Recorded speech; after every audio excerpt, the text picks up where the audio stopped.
Good afternoon, and God bless you guys. This is week 6 of our YouTube sermons with our preaching class with Professor Ramirez. I'd like to thank him once again for getting us out of our comfort zones and getting us to be better ministers of the gospel. I'd like to also thank Professor, Dr., Pastor Rod Parsley and Valor Christian School for giving us the knowledge that we need to impart into the people of this world so we can be doers of the word and not just hearers of the word. The title of my sermon this week, like I said, week 6, is Would Somebody Please Open the Door? We are going this morning to Revelations chapter 3. It starts with 14 and goes to 22. This is the church of Laodicea. We were supposed to find one of these churches in Revelations to speak about, and I chose the church of Laodicea for the simple fact is it starts off with a strong rebuke. Verse 16, so because you are lukewarm, neither hot nor cold, I am about to spit you out of my mouth. What a rebuke. He's going to throw you up. He's going to vomit you out. And I know this morning most of us has had coffee, and we want a hot cup of coffee. Unless you went to Dunkin' Donuts and then maybe you had an iced cup of coffee.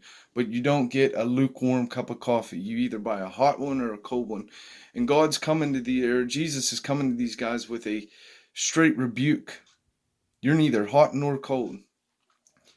And he's coming hard and strong. I mean, he's kind of ignorant and mean about it when he says he's going to vomit them out. He's going to throw them out.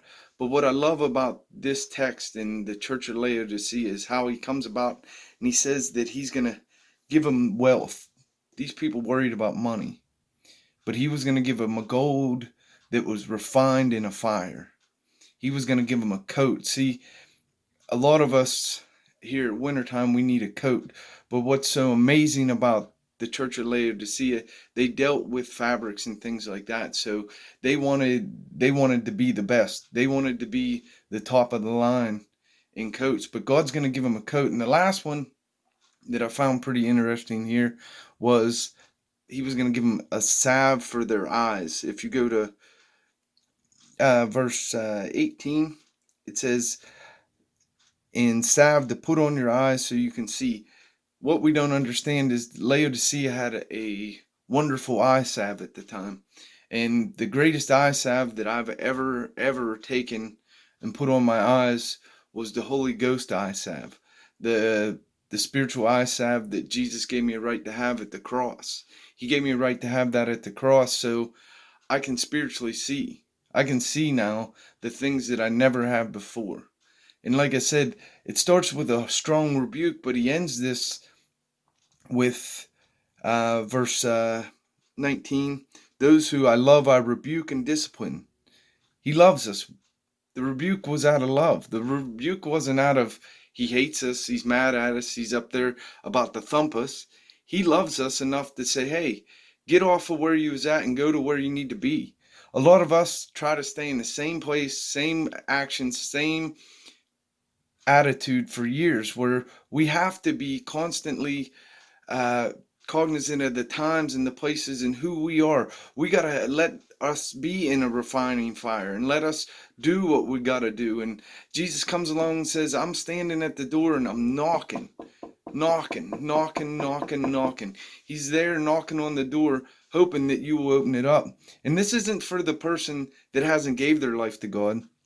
This is the person that has already gave their life to God. They've been walking in this thing for months, years, decades at a time. It's time that we get off our high horses and realize there's a door that needs to be opened, and Jesus is standing there knocking. And soon as we open it up, he's ready to embrace and love us right where we're at, who we are, and make us who we need to be. Don't let change be something that is a bad thing.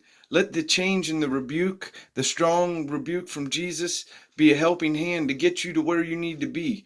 We are the church in this world, and we need to be able to change the times, change us, and change the environment around us. Last of all, he says that he's going to make us overcomers. I hope you understand that as you open that door, you've overcame the obstacle, and let somebody open the door up for Jesus Christ today.